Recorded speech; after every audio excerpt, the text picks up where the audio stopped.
Bismillahirrahmanirrahim. Assalamualaikum warahmatullahi wabarakatuh. Selamat pagi, siang, dan sore, rekan-rekan semua, mahasiswa STT Terpadu Nurul Fikri. Kali ini saya akan coba untuk membahas materi kita selanjutnya di perkuliahan pembentukan karakter untuk kemudian membahas terkait tentang salah satu habit yang kita akan atau salah satu karakter ya kita akan bahas pada perkuliahan semester ini yang kita akan ambil atau kita akan rujuk dari bukunya Stephen Covey, Seven Habits for Highly Effective People seperti itu. Nah, di Seven Habits for Highly Effective People, Stephen Covey membahas 7 kebiasaan begitu, dan ini akan saya bahas kebiasaan pertama yakni proaktif. Akan seperti apa pembahasannya? Mari sama-sama kita simak. Baik, rekan-rekan mahasiswa yang berbahagia dimanapun berada, pertama kita perlu kemudian membedakan nih apa yang kita maknai dengan yang pertama pengetahuan yang ada dalam diri kita, di mana kalau kita bicara tentang pengetahuan maka di situ kita berbicara tentang apa yang harus dilakukan dan mengapa kita melakukan itu. Sebelum kita melakukan sesuatu kan pasti ada pengetahuan ya atau ada knowledge atau ada dorongan yang mendasari kita untuk melakukan itu. Selain itu juga ada keinginan ya yang ini di sini di domain ini kita berbicara tentang kenapa kita mau melakukannya, dorongan apa. Kalau tadi pengetahuan sifatnya lebih lebih logis, keinginan dia sifatnya lebih emosional. Ada sesuatu yang mendorong kita untuk bisa melakukan sesuatu. Kemudian selanjutnya ada keterampilan. Pada domain keterampilan, kita berbicara terkait tentang bagaimana melakukannya atau how ya to implement atau bagaimana cara kita melakukan suatu kegiatan atau suatu aktivitas itu. Nah, dari ketiga hal ini akan bertemu pada titik kebiasaan ya, yakni habit. Yang sebagaimana kita pernah bahas pada pertemuan sebelumnya, kebiasaan kan ketika ada sesuatu kegiatan, suatu aktivitas yang kita secara terus-menerus lakukan sehingga itu menjadi membiasa dalam kehidupan kita. Ya, kita lanjutkan. Nah, ini ya, knowledge, what to, why to, ya, bisa dilihat. Kemudian desire, want to, kenapa kita ingin melakukannya. Ada sisi-sisi emosional di sana. Kemudian skills, ada how to-nya. Nah, pertemuan dari ketiga domain ini adalah habits atau kebiasaan. Oke, kita lanjutkan. Nah, menurut teman-teman yang terlihat di gambar ini, wanita berusia 71 tahun atau seorang remaja berusia 17 tahun? Oke, silakan nih. Coba deh kalau boleh tuliskan di kolom komentar ya. Yang teman-teman temukan di sini pertama kali apa? Wanita 71 tahun atau ruang remaja 17 tahun? Oke.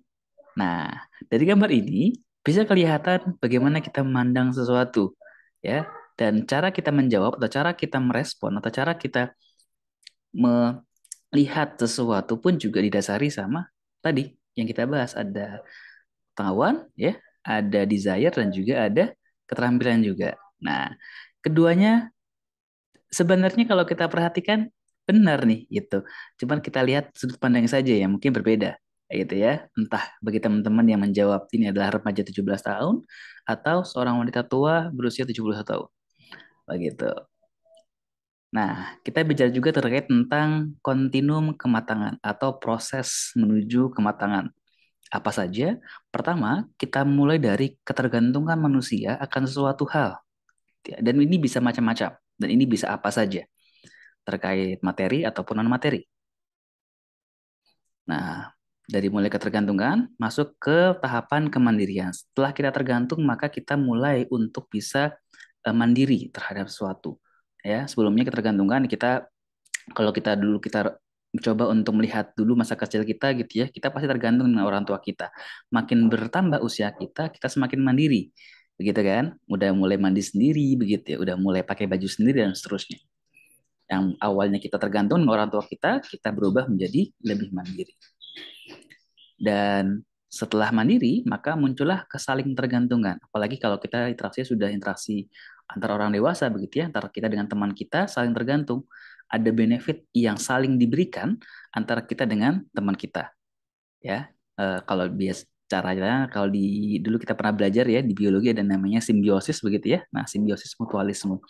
Dan bahkan kalau bicara tentang simbiosis, simbiosis apapun juga itu akan ada hubungan kesaling tergantungan antara satu objek atau satu hewan ya dengan hewan lainnya. Kalau kita bicara tentang manusia, interaksi manusia, satu manusia dengan manusia yang lainnya, satu individu dengan individu yang lainnya pasti muncul yang namanya kesaling tergantungan. Karena perlu diingat bahwa kita manusia hidup di dunia ini tidak bisa hidup sendiri. Pasti kita butuh bantuan orang lain yang di sekitar kita, pun juga orang lain butuh keberadaan kita di sampingnya. Nah, ini ya kita bicara tentang Seven Habits model yang tadi saya sampaikan di awal. Di perkuliahan kali ini kita merujuk pada Seven Habits modelnya Stephen Covey, ya. Nah, ini kita bicara tentang ketergantungan di awal, ada kemandirian, ada kesaling tergantungan. Ini sebagai apa bahasanya, tahapan yang dipakai oleh Stephen Covey untuk kemudian mendefinisikan kira-kira habits apa saja yang dibutuhkan ya untuk menjadi orang yang efektif. Nah, kira-kira gitu ya, orang-orang yang efektif. Nah, di sini Stephen Covey mendefinisikan dari mulai ketergantungan sampai kemandirian perlu yang namanya kemenangan pribadi.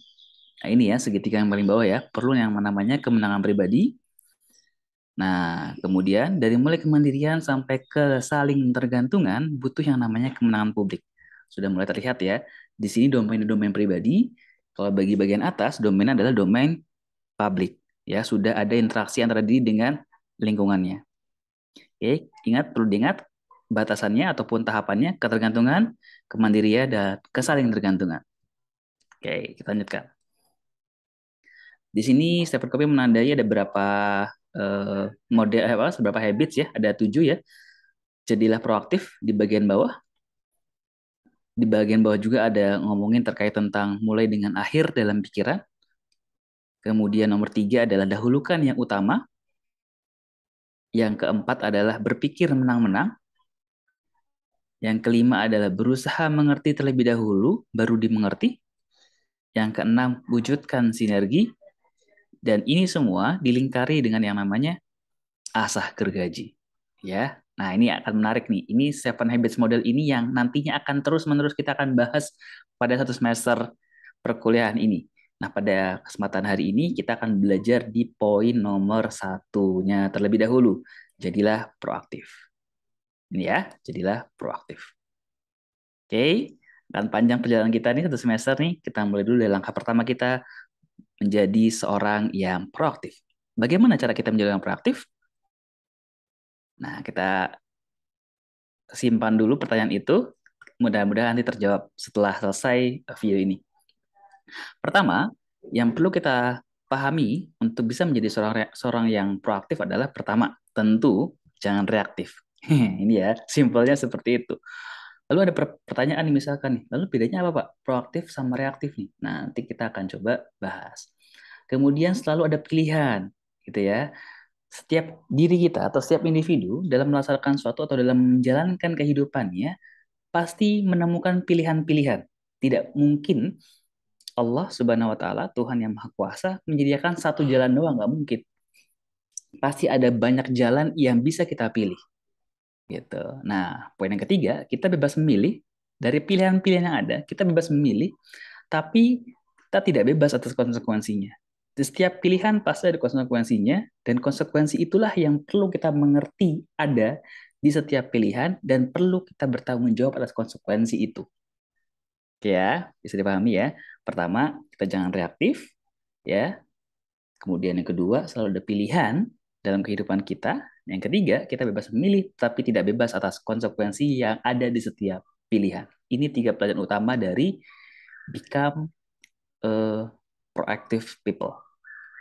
Become a proactive people. Nah, sebelum masuk lebih jauh, ini coba dijelasin dulu terkait tentang 3 hal nih, prinsip, paradigma, dan proses. Nah, prinsip, kita bicara tentang prinsip yang mendasari, maka kita bicara tentang orang yang bertanggung jawab atas pilihan-pilihan yang diambilnya dan memiliki kebebasan untuk memilih. Nah, ini prinsip yang mendasar ini. Gitu. Paradigma kuncinya, Saya bertanggung jawab atas perilaku saya dan pilihan-pilihan yang saya ambil dalam hidup. Nah, ini yang perlu kita cermati ya dalam hidup kita. Kalau kita bicara tentang bagaimana kita bisa bertanggung jawab atas pilihan-pilihan kita, maka ya tadi paradigma kuncinya adalah yang kita pegang adalah saya setiap diri bertanggung jawab atas perilaku saya dan pilihan-pilihan yang saya ambil dalam hidup. Nggak boleh tuh. Saya punya perilaku ini tapi orang lain disuruh bertanggung jawab. Nggak boleh. Gitu. Seperti halnya kasus yang terjadi hari-hari ini nih. Itu ketika ada kejadian yang memilukan, misalkan gitu ya, di mana di Malang begitu, karena kesalahan satu pihak yang disuruh bertanggung jawab pihak lain. Sedangkan pihak yang bersalah itu tidak mau dewasa begitu ya untuk kemudian menyatakan kesalahannya. Nah, gitu-gitu kan bisa menjadi pelajaran buat kita ya. Nah, semoga kita nih mahasiswa STTNF nih nggak begitu nih, tapi berusaha untuk punya yang namanya kedewasaan dalam bersikap, punya jiwa kesatria untuk mengakui kesalahan kalau memang salah gitu.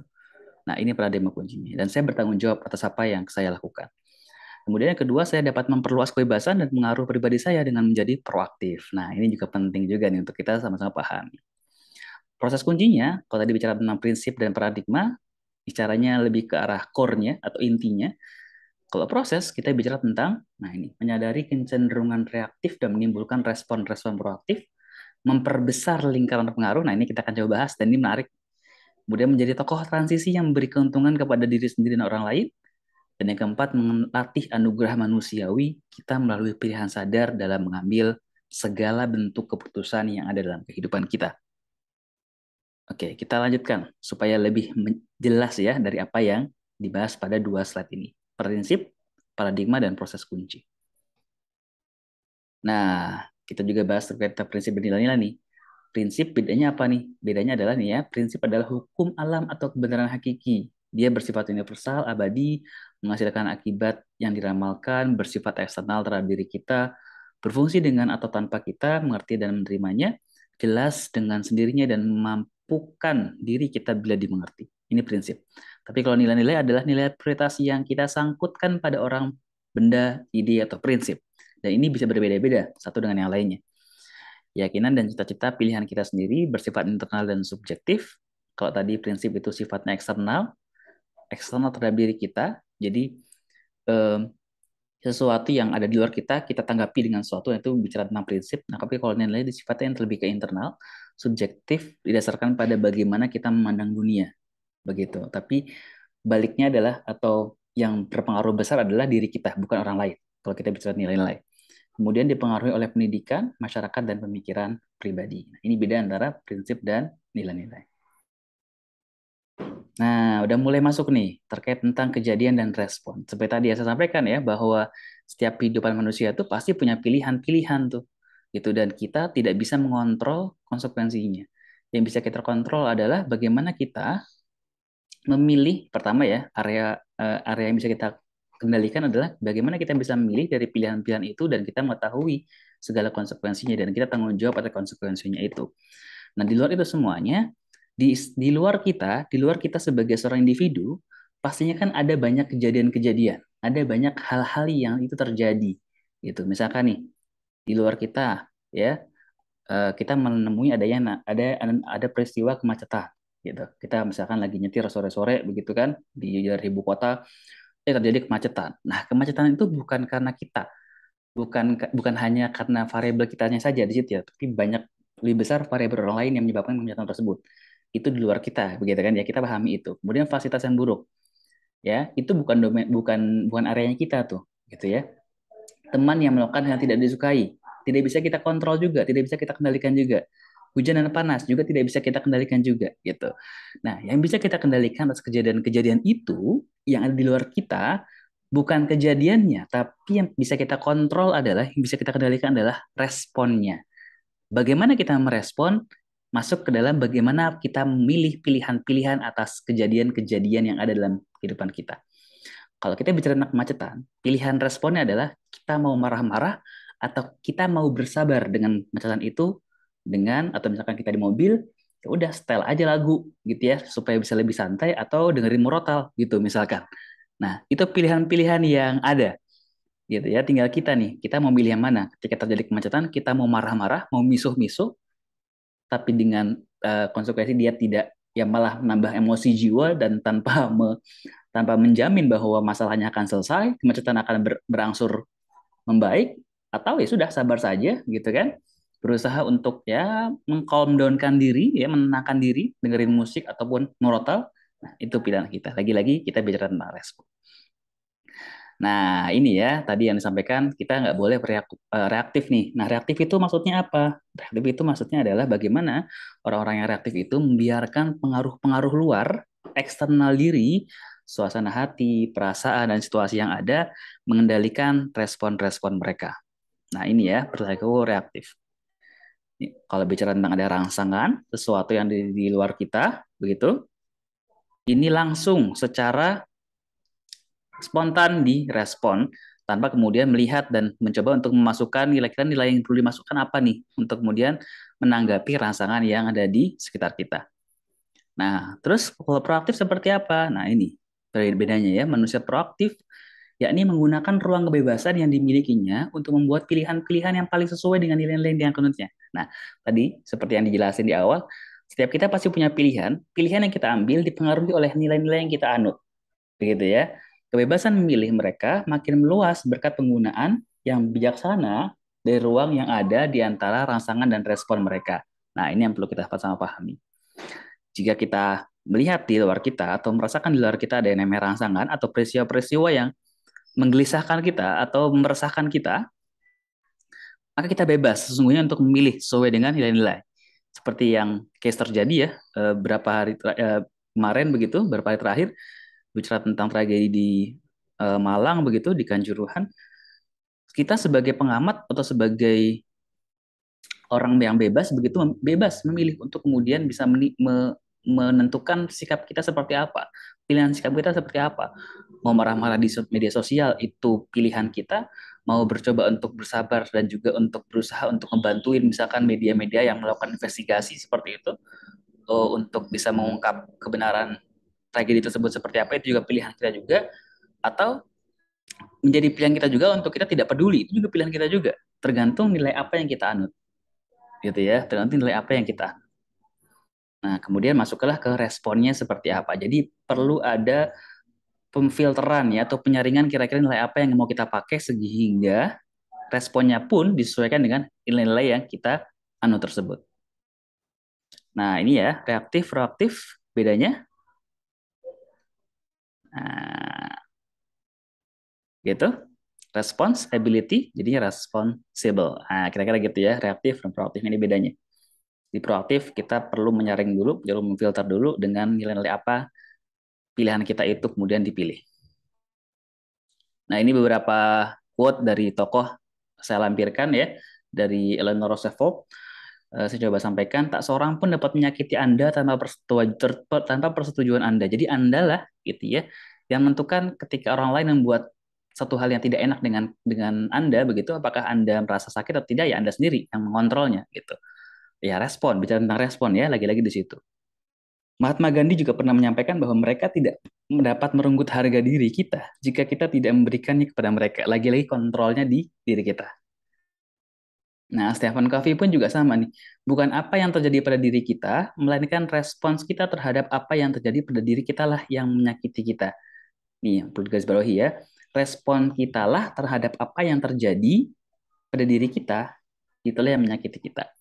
Maka kalau kita bicara tentang apa ya istilahnya ya anak muda sekarang ini ya, lagi ya ininya lah ya, apa namanya mental illness begitu. Lagi anak muda hari ini kan ini ya yang isu terbesar kan ya mengalami mental illness, apalagi kemarin habis pandemi gitu kan. Ya lagi-lagi kembali ke dalam diri gitu. Ketika banyak cobaan atau banyak himpitan, banyak pressure yang ada di sekitar kita, memang pressure-nya nggak bisa kita kontrol gitu. Hambatannya tidak bisa kita kontrol, halangan tidak bisa kita kontrol. Yang bisa kita kontrol adalah, yang bisa kita kendalikan adalah bagaimana kita bisa merespon pressure itu, bagaimana kita bisa merespon tantangan itu, bagaimana kita bisa merespon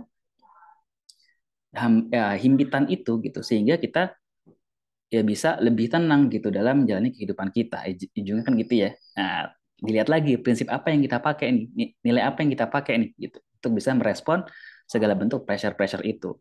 Bisa jadi orang-orang yang merasa dirinya terkena mental illness, dirinya ya overthinking lah, apalah gitu ya, hyper anxiety lah, seperti itu.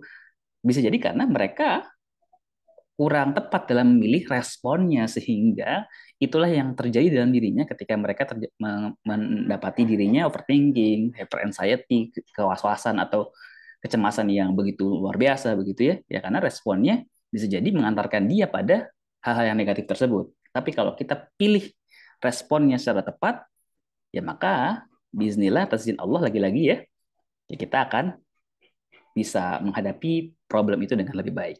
Begitu kira-kira. Nah, ini saya lampirkan juga dari salah seorang ulama ya, Ibnu Taimiyah juga menyampaikan, apakah yang diperbuat musuh padaku, bagiku taman surga selalu ada dalam dadaku. Kemanapun ku pergi, ia selalu bersamaku dan tiada pernah tinggalkan aku.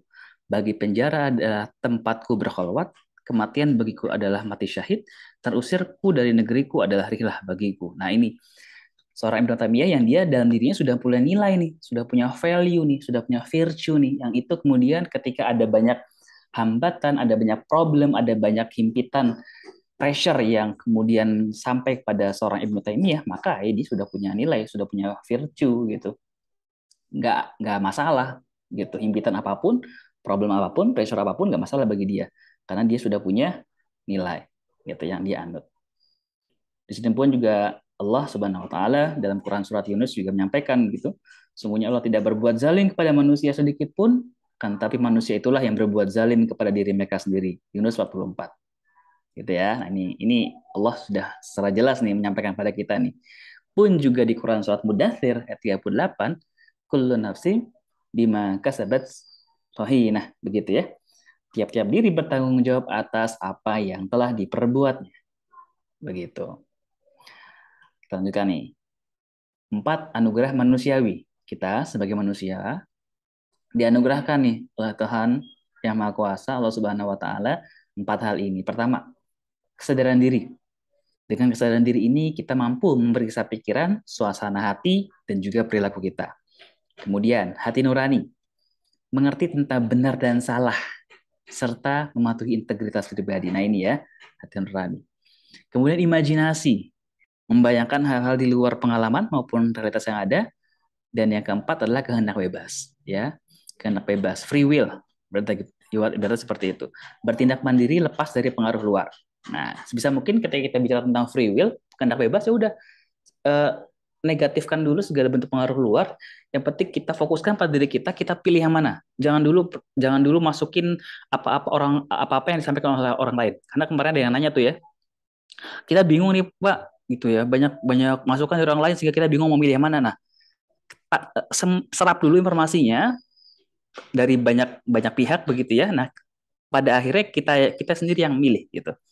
Jangan biarkan pengaruh itu mendominasi kita untuk kemudian memilih gitu ya. Pastikan ketika kita memilih, rasional kita main, logika kita main gitu ya, dan kita paham atas konsekuensi-konsekuensi yang ada. Nah, itulah yang dinamakan dengan kita punya kehendak bebas dalam memilih sesuatu dalam kehidupan kita.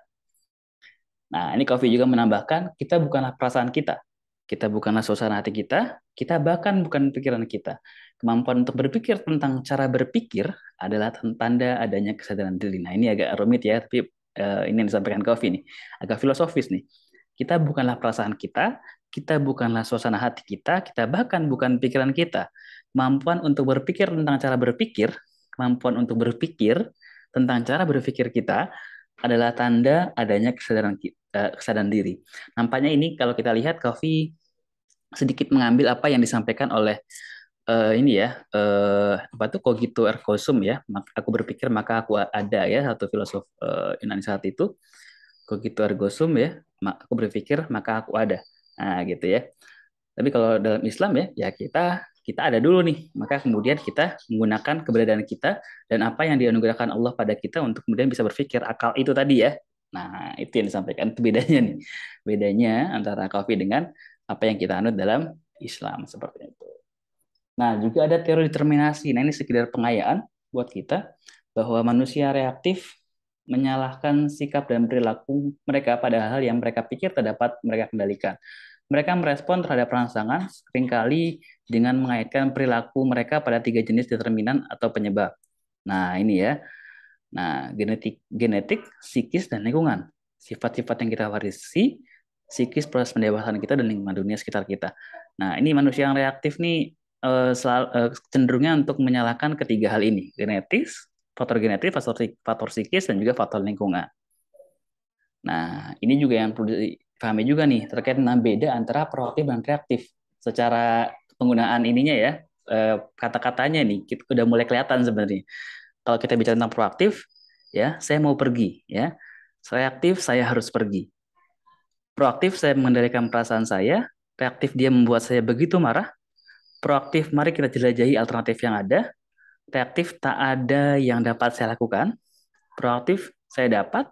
Reaktif, andaikan saja. Nah, ini ya, sudah mulai karena bedanya ya. Nah, teman-teman gimana nih? Masuk sudah lebih cenderung ke orang yang proaktif atau cenderung ke orang yang reaktif nih? Nah, silakan teman-teman bisa menilai diri teman-teman sendiri. Nah, ini yang juga penting ya, berfokus pada lingkaran pengaruh. Ada yang namanya lingkaran pengaruh, ada yang namanya lingkaran kepedulian. Lingkaran pengaruh itu letaknya di bagian tengah atau di bagian inti. Lingkaran pengaruh seseorang mencakup segala hal yang secara langsung dapat ia pengaruhi, gitu ya. Dengan apa yang dia bisa, kemampuan pengetahuan yang dia miliki, keterampilan yang dia miliki, ya, dia bisa berbuat sesuatu. Nah, itu adalah di lingkaran pengaruh. Lalu ada lagi yang namanya lingkaran kepedulian. Lingkaran kepedulian adalah di mana tempat seseorang meliputi segala hal yang menjadi kepeduliannya. Ini di luar dari lingkaran pengaruh. Nah, maksudnya seperti apa? Nah, ini. Maksudnya adalah, nah, sebelum sampai sini, saya lebih ingin jelasin dulu ini ya. Misalkan gini ya, kalau coba saya analogikan ya, kita mau merespon satu problem. Misalkan apa? Misalkan adalah kemacetan gitu yang tadi ya kita ambil ya. Misalkan problem yang kita ambil adalah kemacetan. Nah, lingkaran pengaruh kita, misalkan kita ada di orang yang berada terjebak dalam kemacetan tersebut, misalkan kita naik motor, misalkan ya, kita naik motor, lingkaran pengaruh kita adalah, ya udah, pilihan-pilihannya berkisar di sini. Kita mau marah-marah, mau menekan klakson sekeras-kerasnya sampai mengganggu orang lain, atau kita lebih bersabar gitu ya. Kalau kita pakai headset misalkan di telinga kita gitu, kita dengarkan lagu aja, atau ya udah berusaha untuk melipir dulu atau minggir dulu, istirahat dulu gitu. Nah, itu lingkaran pengaruh.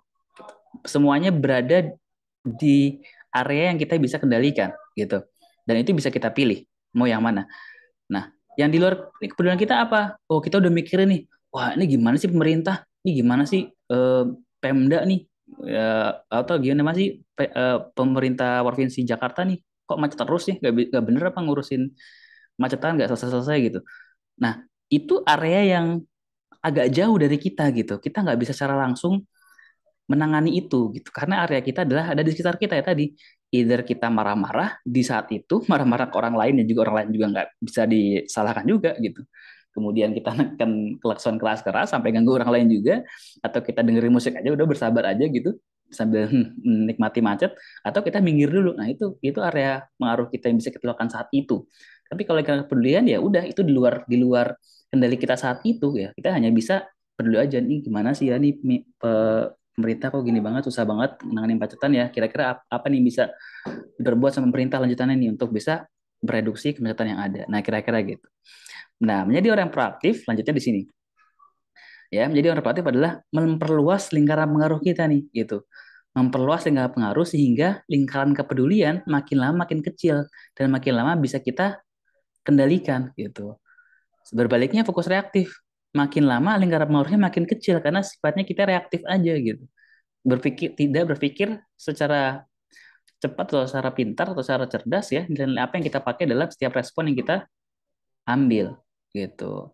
Nah, ketika bicara tentang lingkaran pengaruh yang membesar, ya udah caranya gimana ya? Caranya tadi kita coba pilih, kita coba pilih, kita coba pilih, kita coba pilih apa namanya, apa yang kita ambil sebagai respon kita sembari kita memperluas, menambah terus knowledge ya, pengetahuan yang kita miliki, melatih terus keterampilan yang kita miliki, terus terus diasah, terus diasah, saya pada akhirnya lingkaran pengaruh kita membesar sehingga lingkaran kepedulian kita mengecil.